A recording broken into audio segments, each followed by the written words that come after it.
Welcome to another edition of Coaching Minute with Brianne Ligori and Friends, where certified coaches help leaders to elevate their coaching skills so they're better able to lead today's modern workforce.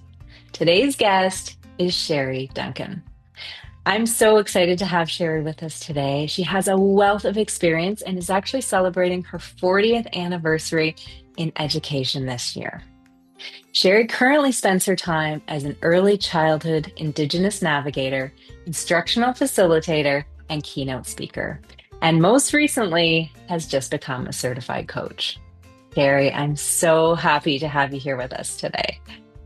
Good morning. Thank you, Brianne, for inviting me. I love that technology allows us to connect in this way. Oh, absolutely. And speaking of connection, you and I first met on a plane. We ended up sitting Right? beside each other. And I feel Mm-hmm. like those moments are so meant to happen because it allowed us to be able to work together I over the know. I past just year. think Creator just intervened at just the right time. And yeah, we spent a flight from Edmonton to Fort McMurray just chatting, and I just felt such a connection to you. And before the end of the flight, you were telling me about the coaching institute, the leadership intensive, the work that you do, and I found it so mesmerizing, and it just fit in the work that I'm doing so well. So I'm just delighted to be able to chat with you this morning about the work that I am doing and how the work that I did with you and my co-participants have really helped guide my work with early childhood leaders. Beautiful, beautiful. So, speaking of the work that you do, tell me a little bit more about the work that you're currently doing and how coaching fits in or complements the work that you're doing. Yeah, so I'm super proud of the work that I'm doing. I'm an instructor at a college here in Alberta at Northwest College, and I teach remotely to Indigenous early childhood educators who work on reserve in in daycares. So the opportunity doesn't allow them to leave their communities to go and seek post-secondary educations. They live in northern remote communities, like fly in, fly out. One of the communities, you have to take a ferry to get to their little island in northern Alberta. So post-secondary education has really eluded these early childhood educators. So what happens then in their communities is they have all the care and the heart in the world, but they don't have the background to understand child development and how play fits in and working with each other and building relationships and advocating for themselves and the needs in their community. So I was really blessed to be able to take on this role as the facilitator, the curriculum content creator, working alongside Norquest to bring this amazing quality education via distance. And a lot of people would have thought, I would have thought not that long ago, that building a connection and a relationship through this format was not possible. But I'm here to tell you that after 3 years of teaching students by distance, after going through the coursework that we did with the leadership intensive and the community that we built of instructional learners and facilitators and co-coaches, that it absolutely is possible to build those connections. And so that is the work that I'm doing. And as you mentioned, I do a lot of keynotes and working with educators, both in schools and in early childhood, to really find the balance of what they do with children and how they nurture themselves. So beautiful the work that you do. There's Thank you. so lucky to have you, Sherry. Just the wisdom that you bring. Well, and thinking about how the work that I did on coaching fits in, it was such a beautiful meld of actually it, even after 40 years, I love to learn. And I feel like I'm never too old to surround myself with people who have knowledge in other areas. And this is one of those areas where I always felt like I was doing an adequate job. I'm a good listener. I like to talk to people, but I really wanted to refine that part of my practice, of that one-on-one interaction, of that group interaction. What could I do differently, and how could I be even more effective and even better. And I, even at, 60 years plus of age, I just learned so much from you and the other colleagues that joined in this journey. And I I feel like it was such a valuable opportunity to reflect, think deeply, each week to come with new ideas and learn new ideas about connection. Yeah, it was just such a valuable time, even though I had to get up at 6 o'clock in the morning every Wednesday. And I was so jealous of my colleagues who were, had an extra couple of hours of sleep out there Yeah. on the East Coast, but totally worth it. And I Mhm. hated missing the opportunity to visit from my home here. So yeah, Yeah. Yeah, it was such a journey, and we learned so much from each other, I think, really. through these experiences. You mentioned the word connection several Mhm. times. Tell me a little bit Yeah. more about connection and what that means to you. Oh my gosh. As an educator, I feel very strongly about building relationship with my students. And it's super common to do that when you're in a class as a teacher with all of your students in front of you. You can go about from person to person and you can say, how are you doing? You have those moments to build that connection. And when I first started teaching remotely, especially to my educators who live across Northern Alberta, I was really concerned about building relationship and especially building relationship via Zoom and through the distance world. And I just found ways of taking moments to listen, to go into little breakout rooms and connect, to have um, strategies to build those connections, both using online presence, such as videos, such as little, for example, one of the beautiful things that we did in as part of this coursework is every participant had an opportunity to create a moment of connection at the beginning of class. And you and Belinda did such a beautiful job of mentoring that in our little coaching handbooks, that you had all of these moments that we learned how you can effectively take a minute that not only worked so beautifully by distance, but it would work face to face. So it would work in a group, a meeting, in a face to face moment of before you meet with someone, or before you have a team meeting of some kind. And I learned so many valuable things that didn't have before. And I learned so much about my fellow colleagues who I now just am so blessed to have crossed paths with, and very people like me who are on the ground doing the teaching, and people who have moved up and are now deans, and people who are higher up in the education world. And outside of that world, the gal who worked her way up in being head of like the security for a campus, like such a variety of different people who came together, and we all had in common that we wanted to learn, we wanted to grow. And I just really feel like every time we gathered, um, whether we had a cold or we were tired or we had an important meeting coming up, it just felt like the right place to be, and that we were there for each other in that, was it 8 months we were together?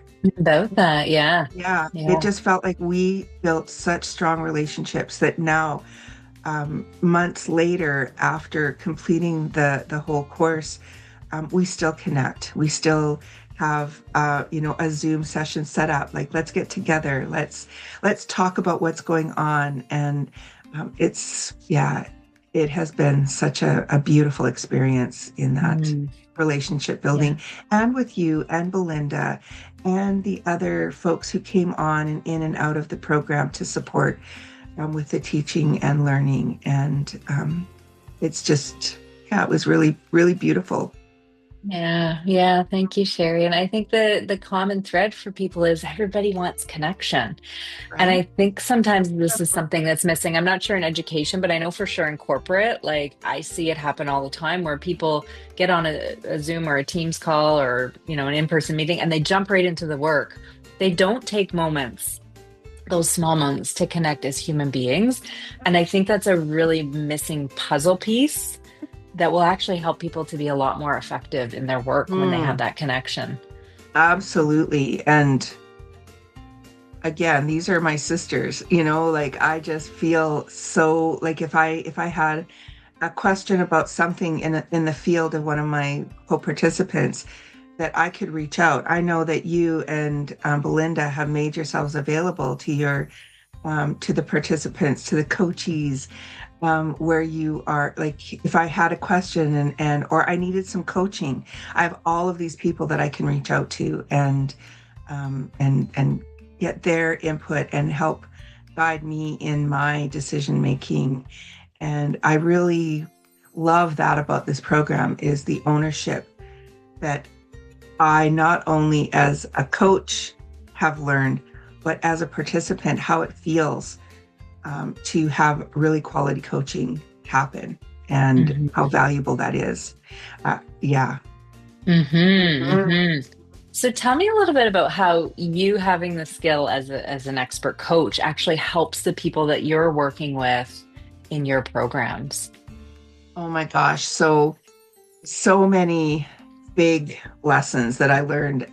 One of them was really listening. And I thought I was a good listener, and I am a pretty good listener, but practicing that in reality and not jumping in with conclusions and with the yeah buts and with the oh I know what you should do's, those kinds of things that we learn our way into a better practice has been super helpful for me because first of all it takes the pressure off for me to know all the answers. Like I love that.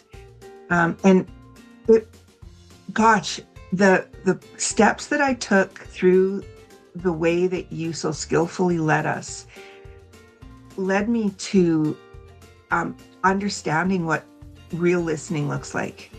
And real listening isn't advice giving. Hmm. Yep. That And I think was a lot of people think it is, right? yeah, no, it's not. And I remember the in one particular coaching session. So you guide us and then you send us off to practice where we are practicing as the coach. We are practicing as the coach to person. We are practicing as an observer. And at first, that being the coach is very intimidating, where we're practicing the skills that you're giving us. And, I think all of us had our little papers in front of us and we were like, trying to listen. And we were also really concerned about, like, am I following the steps and am I in the right Mhm. place? And as that became more natural and more intuitive, I found myself better able to listen and not be listening for solution finding. And that's what I'm able to take to my students now.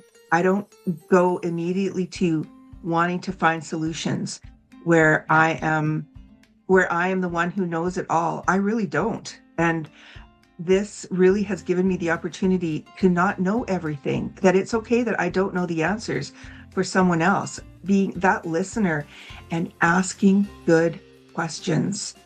Oh my gosh. I have literally in my books, I'm a very detailed note taker. And that has been super helpful to be able to go back and be like, okay, these are the questions that I really appreciated. And I have pages of those kinds of things where now I have that off to the side. So when I'm listening to a student who is feeling frustrated about whatever it might be, I don't immediately go to, well, here's what you can do. This is what I would Mhm. do. I'm able to listen and help them navigate their own world in a way that is meaningful to them.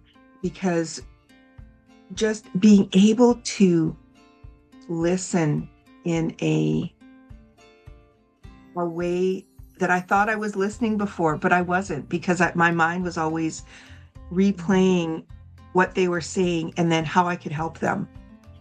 And now I realize that's not my role as a coach.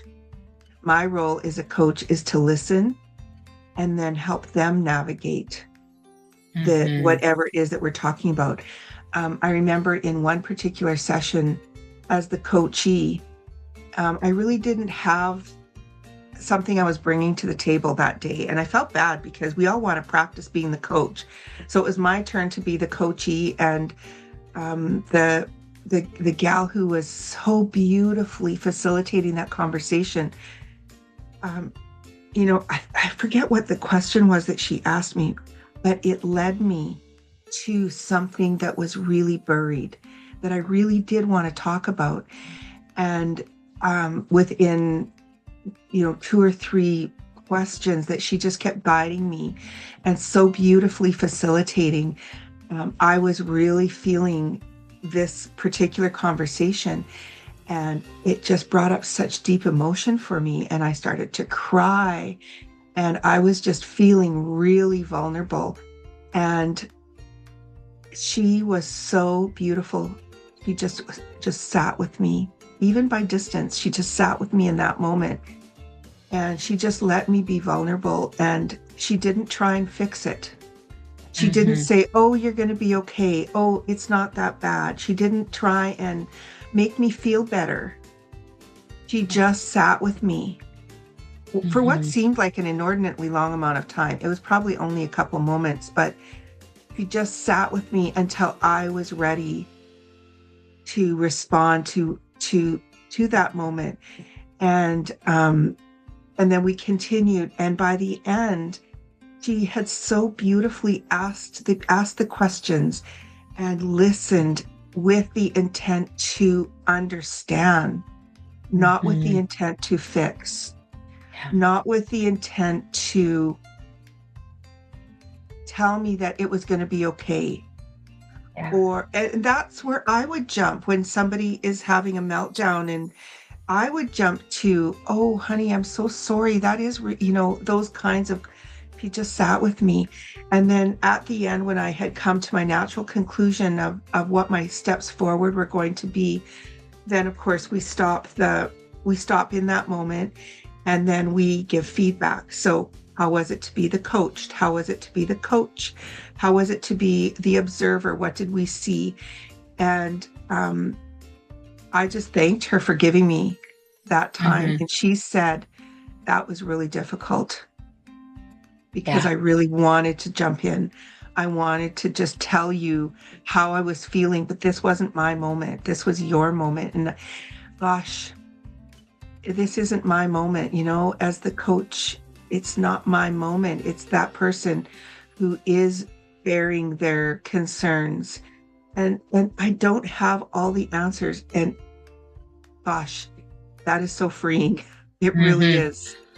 Permission to not have the answers. And I think the Yes. other thing you're talking about here is rescuing. I think we Right? often as humans we want to jump in and rescue and save that person and make sure that they feel okay, but sometimes that's not what people need. They just need space. They need our presence. Exactly. Exactly. And so that has helped me so much with my students when they are struggling. I don't necessarily um, jump to the solution. I ask the questions, and I don't, when they are struggling in their home communities, I'm not there.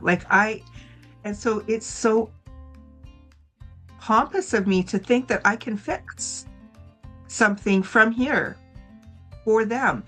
But I can help them come to their own natural conclusions. I can help them think about it deeply by the questions that I ask, Yeah. in the interactions that we have, in the really authentic listening. Because sometimes the first thing they're saying isn't really what what's in their heart. Just like in that moment with my coach, Yeah. I didn't know what was in my heart until those good questions were asked and that listening Mm-hmm. occurred. And Absolutely. yeah, and that safe Hmm. space. And I really came to just trusting process. First of all, that was Hmm. another really big learning for me, Brianne, is Yeah. trusting the process because I mean, I think at first I was like, what have I gotten myself into? There's all these steps. It felt overwhelming. I remember going online, having access to all of these materials and going in and just wanting to read everything. And then you also beautifully just slowed us down and walked us beside us, not in front of us, not behind us, but you walked beside me every step of the way through all the processes. And when my colleagues and myself were feeling frustrated, like, but I don't get it, or we were nervous to practice in front of our friends, and there was always somebody from the teaching side of it, like yourself or Belinda or the other gal, Linda, who Hmm. were there to support us and give us that positive feedback, but then also ask us what if questions. Hmm. Have you considered what would it have been like if you had? And those were the growing moments. And Yeah. I'm just so grateful. And that was good modeling for me as a teacher. So, your way of facilitating and leading us through this process really reminded me, A, what it's like to be a learner, which oftentimes I jump into coursework and it's a one off. It's a couple hours here, it's a weekend Yeah. there, and I take away one or two things. But really, this opportunity has just left me in such a good place with my leadership in my journey. And I am so grateful to have bumped into you on a random plane coming to Fort McMurray, right exactly where we needed to be. So, Yeah, yeah, right place, right time. yeah. Absolutely. One more question. I'm really curious. So it sounds like you're able to be side by side and use a coaching approach in the work that you do. A lot of leaders struggle to find the time to coach their people and the people that they're working with. So I'm curious what advice you would have for leaders who would like to coach more, but just aren't finding the time. Oh my gosh. Um, this has become part of who I am and what I do. This isn't an add-on. This isn't okay, I'm going to now have a meeting where I'm going to coach. This is just in everyday conversations.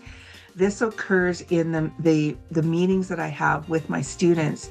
This occurs in my class time when they ask a question, and then I'm able to come back with a wonder or a curiosity, or I use the strategies and the tools that I've learned. It happens all the time, not just in, oh, I'm going to go into coaching mode now. This has just really become part of my practice. And I think as leaders, there is so many opportunities to implement the strategies that we've learned, whether it be a one-on-one coaching session where you say, hey, listen, I'm available for some coaching. Would you, this sounds like this might be a good place for us to do that. On next steps in that person's work journey, in their workplace. Oh gosh, I learned so much about um, workplace relationships and how sometimes they're difficult, and how, as a coach and a leader, that we can help people through those difficult moments. And but the skills that I've learned aren't just a one off. They aren't just, I'm only going to use this in this meeting. I use the coaching skills all the time in all my Mhm. interactions. So they're just such, trust the process. They are just such good, practical, real strategies and skills that I've learned that now have just become part of my Mhm. practice. Yeah, I love that, Sherry, where it's just part of who you are rather than something that Mhm. we're doing or doing to someone. Because people Right? feel that and they're like, oh, I could tell you're coaching me versus just like being part of who you are. And I can tell that you're fully have embodied that I as a really coach, have. as a leader, and it's really Yeah. beautiful to see. As I said, after 40 years in my early 60s, oftentimes we think that, oh, I've learned it all. I've done the training, I've taken the coursework, and I have done a lot of really intensive leadership kinds of stuff over my career, and gone back to school and all of those kinds of things. But I really, this really has changed my practice, and in ways that I didn't know needed to be changing. And I didn't need to know that, I was a good listener, but now I'm a really good listener. I really understand it. I was good at asking questions, but now I know the questions to ask.